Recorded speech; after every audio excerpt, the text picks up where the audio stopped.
اعظم مشرفی صاحب مفتی صاحب قبلہ تشریف لا چکے ہیں.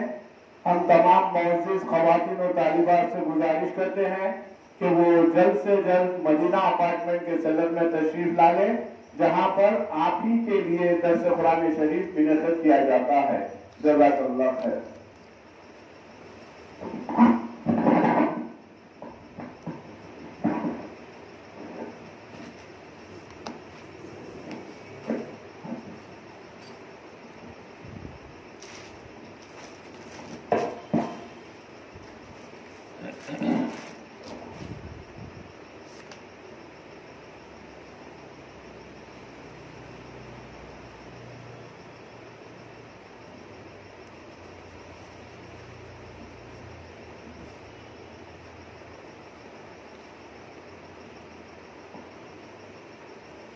بسم اللہ الرحمن الرحیم. نحمده ونصلي ونسلم على حبيبه الكريم الأمين العزيز الرؤوف الرحيم وعلى آله وأصحابه الأفضلين الأكرمين أجمعين. أما بعد،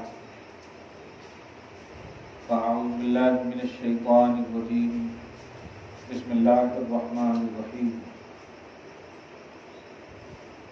افمن اتبع رضوان اللہ کمن باء بسخط من اللہ ومأواہ جہنم وبئس المصیر. صدق اللہ العظیم. حصول برکت کے لیے دھیرے دھیرے درود شریف پڑھ لیجیے. اللہم صلی وسلم وبارک علی سیدنا وشفیعنا وحبیبنا ومولانا محمد معدن الجود والکرم وآلہ الکرام وابنہ الکریم وآلہ واصحابہ وبارک وسلم صلی اللہ تعالی علیہ وسلم. عظیم الشان مہینہ ذو الغوث کا آپ کے سامنے آپ پر ہم سب پر سایہ فلم ہو چکا ہے.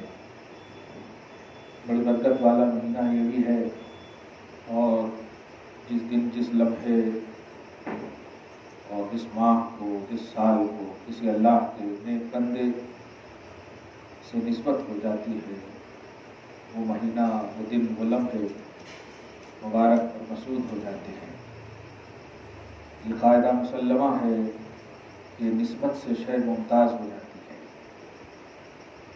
سوچیں، آدمی تو سب ہیں، انسان سب ہیں، بشر سب ہیں، لیکن اللہ پاک کے نزدیک سب کا وقار، سب کی عظمت نہیں ہے، ایمان والوں کی عظمت ہے.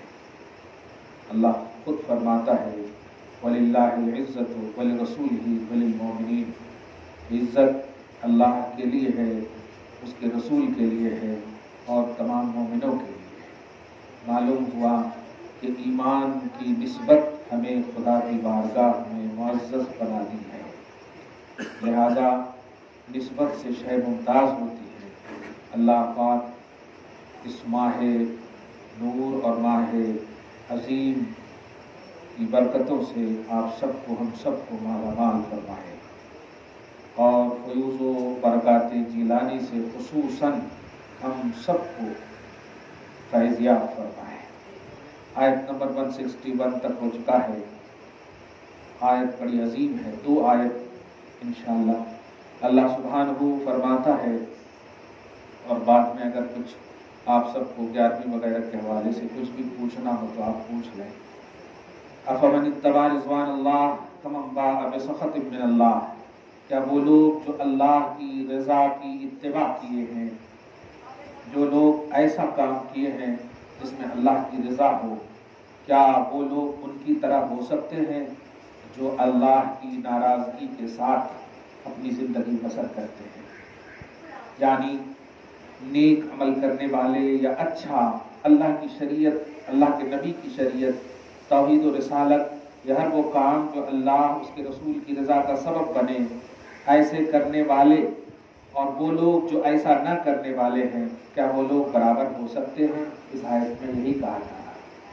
کیا وہ لوگ جنہوں نے اتباع کی، اللہ کی رضا کی اور اللہ کی خوشنودی والے اعمال کیے، کیا وہ ان کی طرح ہو سکتے ہیں جس نے اللہ کی طرف سے ناراضگی والا کام کیا اور اس کا ٹھکانہ جہنم ہے، معلوم ہوا کہ جو اللہ کی رضا والا کام ہے وہ کام کرنے والے اور والیاں اللہ کی بارگاہ میں اس کا ٹھکانہ جنت ہے، اور جو لوگ اللہ اس کے رسول کی رضا والے کام نہیں کرتے ہیں وَمَأْوَاهُ جہنم، اس کا ٹھکانہ جہنم ہے۔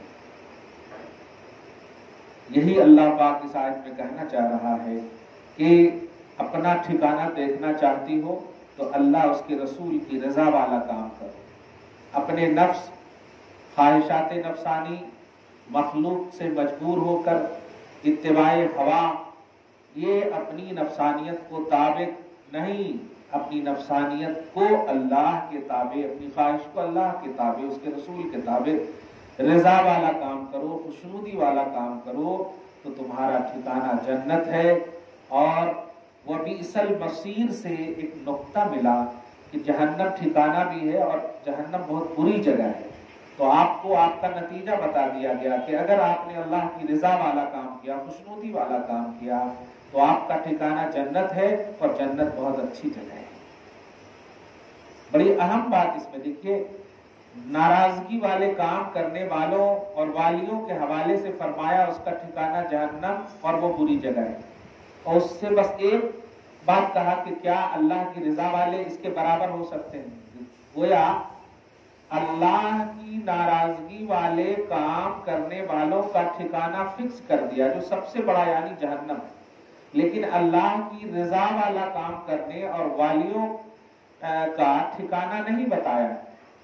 کیوں؟ اس لیے کہ جو اللہ کی رضا والا کام کرتے ہیں، خوشنودی والا کام کرتی ہیں، ان کے انعامات و احسانات اللہ کی بارگاہ میں بے حساب ہیں، لہذا اس کی کوانٹیٹی بیان نہیں کیا اللہ تعالیٰ، اور جو ناراضگی والا کام کرتے ہیں اس کی کوانٹیٹی بیان کر دیا کہ اس کا ٹھکانہ جہنم ہے۔ لیکن اللہ پاک نے راضی کرنے والے اور راضی کرنے والیوں کو نہیں بتایا تمہارا ٹھکانہ کیا ہے۔ اتنا طے ہے کہ جنت ہے، لیکن اس جنت میں کتنے انعامات و سوغات ملیں گے وہ تم اپنے وہم و گمان سے، اس لیے حدیث کے الفاظ ہیں، بلکہ قرآن پاک میں بھی ہے، لا تعلم نفس ما اخفی لهم، تو کوئی جان یہ نہیں جانتی کہ جنت میں اللہ نے اس کے لیے کیا چھپا کر رکھا ہے، کیا چھپا کر رکھا ہے۔ بس اتنا کہ لا تعلم نفس ما اخفی لهم من قرۃ اعین، آنکھیں ٹھنڈی ہو جائیں گی دیکھتے ہی، اتنے انعامات ملنے تھے، اتنے انعامات، یہ اللہ تھوڑا سا بھی تو پہلے بتا دیتا تو اور اچھا عمل کرتی تو نہ۔ بہرحال اپنی بساط، اپنی پاسبلٹی کے مطابق، اپنی استطاعت کے مطابق ایک بھی اگر سانس کی زندگی آپ کے پاس باقی ہے، شعور و احساس ایمان والی، تو کوئی ایسا عمل یا کوئی ایسا اقدام، کوئی ایسی پیش قدمی، کوئی ایسی راہ میں اپنے آپ کو نہ ڈالنا جس میں اللہ اس کے رسول کی ناراضگی۔ یہ فانی دنیا ہے، یہ لمیٹڈ زندگی ہے، اگر آپ نے وہ کام کیا اور اس کام کی وجہ سے اللہ رسول ناراض ہو گیا تو ٹھکانہ آپ نے دیکھ لیا۔ اور جو کام کیا، جانتے ہیں راضی والے کام کرتی ہیں نا جب بندے اور بندیاں، تو اللہ تعالیٰ اسے توفیق بھی دائمی دیتا ہے، اس پر مدد کرتا ہے۔ اب جانتے ہیں ایاک نعبد و ایاک نستعین کا ایک معنی یہ بھی ہے کہ اللہ ہم تیری ہی عبادت کرتے ہیں اور اس عبادت پر ہم تیری ہی مدد چاہتے ہیں۔ کہ تیری ہی مدد چاہتے ہیں سے مراد وہ نہیں ہے، یعنی ہم جو عبادت کر رہے ہیں نا، اس عبادت کو برقرار رکھنا مولا، تو اللہ تعالیٰ کہتا ہے اس کی برقراری کے لیے مجھ سے دعا کرے اہدنا الصراط المستقیم۔ اس کے بعد ہی فرماتا اے اللہ ہمیں سیدھی راہ چلا۔ سیدھی راہ کی دعا کرتی ہو آپ، اور ٹیڑھی راہ چلنے کے لیے عمل اور حرکت دکھ رہے ہیں تمہارے۔ اللہ سے دعا کرتی ہو اللہ ہمیں سیدھی راہ چلا، تو پھر الٹی راہ کہیں کو چل رہی، غلط راہ، غلط دشا، غلط حرکت کیوں؟ اس کا مطلب یہ کہ یہ آیت کریمہ آپ پڑھ تو رہی ہو لیکن اس کو سوچ نہیں رہی ہو کہ اللہ نے ہم سے خود کہا جو قبول کرنے والا ہے دعا، اے اللہ ہمیں سیدھی راہ چلا، ان لوگوں کی راہ چلا جن پر تو نے انعام کیا ہے۔ در حقیقت یہ جملہ آپ کہنا چاہتی ہیں یعنی مجھ پر بھی انعام کر مولا، مجھ پر بھی انعام فرما۔ جو لوگ سیدھی راہ چل کر کے انعام یافتہ ہو چکے، نبی، صدیق، شہید، صالح، اے اللہ ان چاروں کے صدق و طفیل میں ہمیں بھی سیدھی راہ پر برقرار رکھ۔ یہ ہے، یہ تمنا، یہ دعا وہ ہے جو اللہ تعالیٰ آواز دیتا ہے، میرے بندے بس اسی پر قائم رہ، اسی پر برقرار رہ۔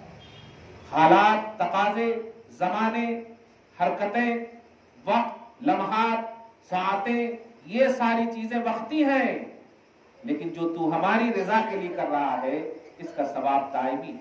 قرآن کہتا ہے، آپ سورہ اعلیٰ میں ایک آیت پڑھتی ہیں، بل تؤثرون الحیات الدنیا والآخرۃ خیر وابقیٰ، اے دنیاوی زندگی کو ترجیح دینے والے اور والیوں، یاد رکھ، والآخرۃ خیر وابقیٰ، آخرت بہتر ہے اور باقی رہنے والا ہے۔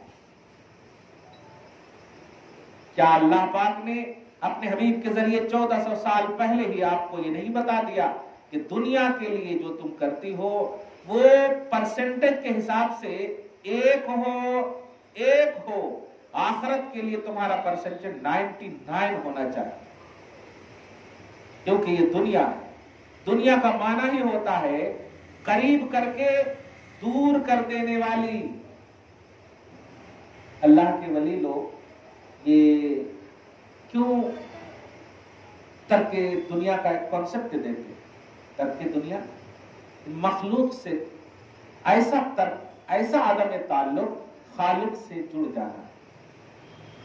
تبتل کا ایک معنی یہ بھی، فاطمہ الزہرا کا ایک نام سلام اللہ علیہ بطول بھی، بطول الزہرا ہے، تو بطول کا معنی ہی یہی ہوتا ہے، یعنی وہ جو خلق اور مخلوق سے الگ ہو جائے، خالق سے مل جائے، ایسا کام کرے جو ہمیشہ خالق کی رضا کے لیے۔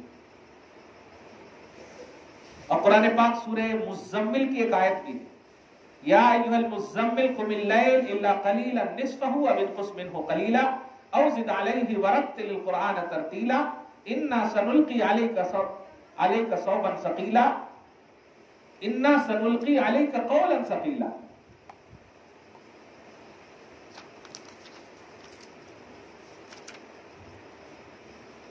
ان ناشئۃ اللیل ہی اشد وطئا واقوم قیلا ان لک فی النہار سبحا طویلا واذکر اسم ربک وتبتل الیہ تبتیلا۔ تبتل، اپنے رب کا نام یاد رکھنا اور اس کی طرف مکمل ہو جانا، یہ بطول کا معنی ہے، تبتل کا معنی ہے۔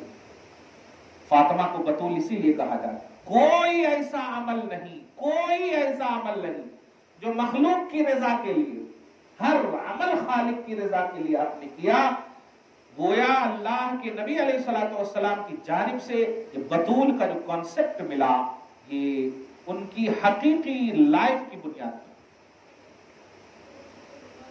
اللہ آپ سب کو نام کی بطول فاطمہ نہ رکھے، کام کی، اور ان کی رضا، ان کا احساس آپ سب کو نصیب فرمائے۔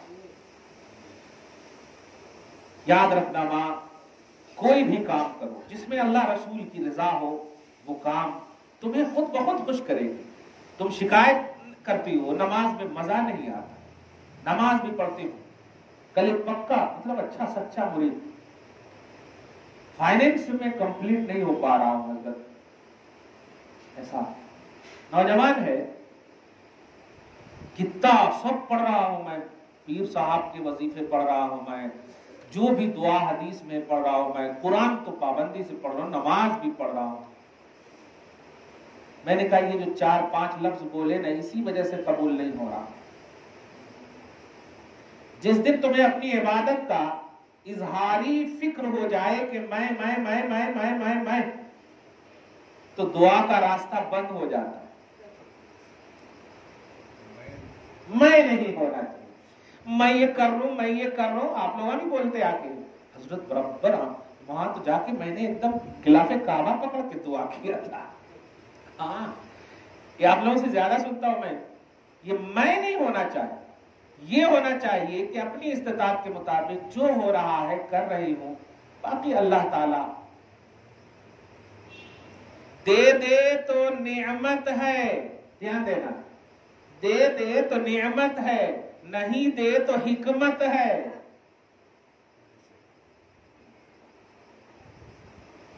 کیا سمجھے آپ؟ نہیں دے تو کیا آپ اور ہماری طرح فتوے لگا دیں گے کنجوس؟ نہیں، آپ سے ہم نے دستے بدل مانگا 10,000 دے دو، آپ نے کہا سوری، تو اندر اندر نکلتا ایک فیلنگ ہوتی، کیا کنجوس ہے جی، اتنے اچھا کھانے پینے والا، پیسہ والا، ایک فکر ہوتی۔ یہ اللہ سبحانہ کے لیے ایسی فکر نہیں ہونی چاہیے، کیونکہ وہ کھلاتا ہے، کھاتا نہیں، وہ پلاتا ہے، پیتا نہیں ہے۔ کیا سمجھ رہے ہیں آج کے اسرائیلی؟ یہ کیا سمجھ رہے ہیں فلسطین پر ظلم کرنا؟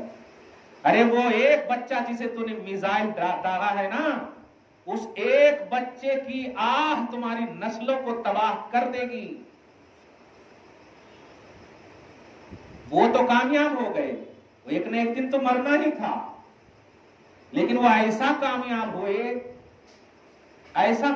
ہوئے کہ وہ اپنی کامیابی کے صدقے میں اپنی نسلوں کو بھی کبھی جہنم نہیں جانے دیں گے۔ جانتی ہو، میرا ایک بیٹا ہے پہلا، جب مجھے اللہ نے اولاد سے نوازا تھا، پیدا ہوتے ہی وہ انتقال کر گیا۔ میں اس وقت بنگلور میں تھا۔ زچگی کا جب وقت آیا، بڑی خوشی کے ساتھ میں نکلا گھر کے لیے۔ پوری راہ تقریباً میرے پاس اس وقت جو 3-4 ہزار روپے کی تنخواہ کی مدرسے میں افطار 2-3 مہینے کی تنخواہ میں نے جمع کر کے گھر اس لیے سوچا جا کر عقیقہ کروں گا، یہ کروں گا، خوشیوں کی دنیا، اور پوری راہ میں پیسہ بانٹتا ہوا جو بھی فقیر آتا ہے بانٹتا ہوا میں آ رہا تھا، خوشیوں کی دنیا تھی۔ جب بنگلور سے کلکتہ میری گاڑی پہنچی، اب اترنے والا ہوں، تو رات کے 12 بجے فون آتا ہے کہ بچہ مر گیا ہے۔ میں اکیلا تھا، سفر میں تھا۔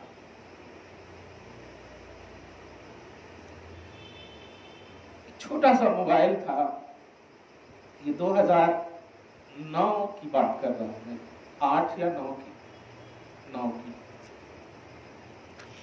وہ ہاتھ سے موبائل گر گیا، سامنے والے بیٹھے ہوئے میرے چہرے کی خوشیوں کے اس محلال کو دیکھ کر کے وہ بولنے لگے، ارے ابھی تک تو بہت خوش تھے، پورا ریل کے ڈبے والے آپ کی تعریف کر رہے تھے، سب کو کھلا رہا، بانٹ رہا وغیرہ، سب سے دعا لے رہا، اچانک آپ کو کیا ہو گیا؟ اس وقت میں نے کہا کہ جس کے لیے خوش تھا وہی نہ رہا۔ لیکن ایک جملہ میرے منہ سے نکلا تھا، ہو سکتا ہے میں نے اتنا گناہ کیا ہوں کہ اللہ پاک میرے اس بچے کو میری بخشش کا ایک سامان بنا دیا، کیونکہ میں بچے کے اور بچی کی جب بھی جنازے کی نماز پڑھاتا ہوں تو دعا اس میں جانتی ہو کیا ہے؟ اللہم اجعلہ لنا فرطا۔ یہ فرط کیا ہے؟ فرط بولتے ہیں اس بچے یا بچی کو جو انتقال کر گیا ہو یا کر گئی ہو، اور اپنے آنے والے ماں باپ کے لیے وہ راستہ کو کلین کر دے۔ در حقیقت مرنے والا بچہ یا بچی کہتی ہے، ماں یا ابو رو مت، میں جا رہا ہوں یا جا رہی ہوں راستہ کلین کرنے کے لیے، آپ کو کوئی تکلیف نہیں ہوگی۔ آج تک بس اسی تصور میں خوش رہتا ہوں کہ اللہ نے گناہوں کے میٹنے کا ایک ذریعہ بنایا۔ مجھے کہا گیا کہ آپ کا کیا حکم ہے؟ میں راستے میں ہوں، ابھی مجھے اور 6 گھنٹے کا سفر ہے۔ میں نے کہا کہ جتنی جلدی ہو سکے انہیں دفنا دیجیے، میں نہیں دیکھوں گا۔ اللہ کی یہی مرضی تھی، دفنا نے کہہ دیا۔ والد صاحب نے کہا بھی کہ نہیں آ جاؤ دیکھ لو، کہ نہیں منہ دیکھ کے کیا ہوگا۔ اللہ سے دعا کریں کہ مجھے صبر جمیل دے۔ والد صاحب کو کہا میں نے، پہنچا اس وقت ایک دم کس طرح سے میں اپنے آپ کو کنٹرول کر کے، کیونکہ آپ ایک عورت اور ماں ہو، سمجھتی ہو، جس ماں نے 9 مہینہ تک کوکھ میں رکھا ہو خوشیوں کی دنیا میں، اس ماں کا کوکھ پہلا وہ بھی، میں نے اپنے آپ کو کنٹرول کیا اور کہا نہیں، اس وقت بیوی کو سنبھالنا بہت ہی ضروری ہے۔ ایک ہی لفظ کہا میں جیسے ہی پہنچا، میں نے کہا میں ابھی زندہ ہوں، گرجدار آواز میں کہا میں ابھی زندہ ہوں، کیونکہ ان کو تھوڑا سی تکلیف یہ ہوئی کہ پتہ نہیں وہ کیا کریں گے، کیسا تو ہوتا ہے ایک عورت کا احساس۔ میں ابھی زندہ ہوں، اس جملے سے تسلی ملی، میں ابھی زندہ ہوں، میں نہیں مرا ہوں، تمہیں اللہ تعالیٰ ضرور اور اولاد سے نوازے گا۔ دیا تسلی، لیکن میں نے محسوس کیا نہیں، کچھ بھی تسلی ہو، کھونے کا کیا غم ہوتا ہے۔ آج 3 بیٹیاں ہیں میرے پاس، لیکن وہ احساس اس کو آپ خود محسوس کر سکتی ہو۔ یہ فلسطین کے جو بچے مر رہے ہیں، ان کے ماؤں کو، ان کے باپوں کو دیکھ کر زخم تازہ ہو جاتا ہے کہ کیا احساس ہوتا ہے اولاد کے مرنے کا۔ جن بہنوں اور ماؤں نے کبھی سوشل میڈیا پہ خود کو نہ دکھایا، آج وہ بہنیں اور بیٹیاں کھلے عام فلسطین کی چیخ رہی ہیں، چلا رہی ہیں، وہ کامیاب ہیں، وہ شہید کی ماں کہلائے گی۔ لیکن درد دل کے لیے انسان کو اللہ نے پیدا کیا، دل دیا ہے، درد تو ہوتا ہے نا۔ خدا فلسطین کے مسلمان جو زندہ ہے ان کی مدد اور حفاظت فرمائے، اور جو انتقال کر گئے ہیں مولا ان کی شہادت کے صدقہ طفیل میں امن و امان کا ماحول قائم فرمائے، اور انہیں صبر جمیل کی توفیق عطا فرمائے، اور عالم اسلام میں امن کا ماحول ہو، ظالموں کو پسپا کرے، زیر فرمائے، اور اس ماہ نور اور سے پاک کے صدقہ طفیل میں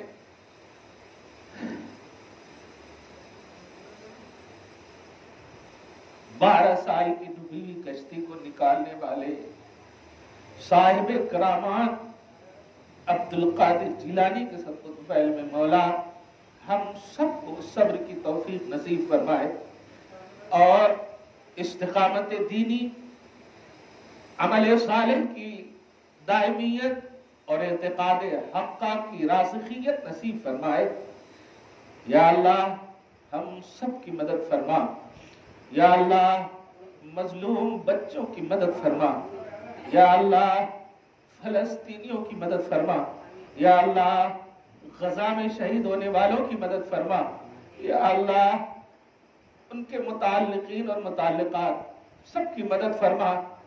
اللہ تیرے حبیب نے فرمایا کہ اگر ارض مقدسہ فلسطین میں تمہیں نماز پڑھنے کا موقع ملے تو دعا کرنا کہ اللہ مجھے وہاں نماز پڑھنے کی توفیق دے، کیونکہ اور جگہوں پر نماز پڑھنا ایک ثواب ہے، وہاں ہزاروں کا ثواب ہے۔ اے اللہ ہمیں مقدس فلسطین میں قبلہ اول میں نماز پڑھنا نصیب فرما۔ یا اللہ جو پڑھ رہے ہیں، پڑھ رہی ہیں، ان کی نمازوں کی قبولیت کے صدقہ طفیل میں ہمیں بھی نمازی بنا دے مولا۔ یا اللہ ان کی مدد کے لیے ہم کچھ نہیں کر سکتے، بس دعا کر سکتے ہیں۔ اے اللہ ہماری دعاؤں کو ان سب کے حق میں قبول فرما، اور ان ظالموں کو پسپا کر دے، ان یہودیوں کو ختم کر دے، ان اسرائیلیوں کو تباہ کر دے، اور جو لوگ ان کی مدد کر رہے ہیں مولا ان سب کو تباہ و برباد کر دے، اور فلسطینیوں کی مدد کے لیے جو آگے بڑھے ہیں مولا انہیں استقامت عطا فرما، انہیں تشبث عطا فرما، ان کی غیبی مدد فرما مولا۔ یا اللہ ہم سب کی دعاؤں کو ان کے حق میں قبول فرما، ہم میں جو بیمار ہے شفا عطا فرما، جو بار قرض میں مبتلا ہے سبکدوش کر دے، یا اللہ جو بھٹکے ہوئے انہیں سیدھی راہ لا دے۔ وصلی اللہ تعالی علی خیر خلقہ محمد وآلہ واصحابہ اجمعین برحمتک یا ارحم الراحمین۔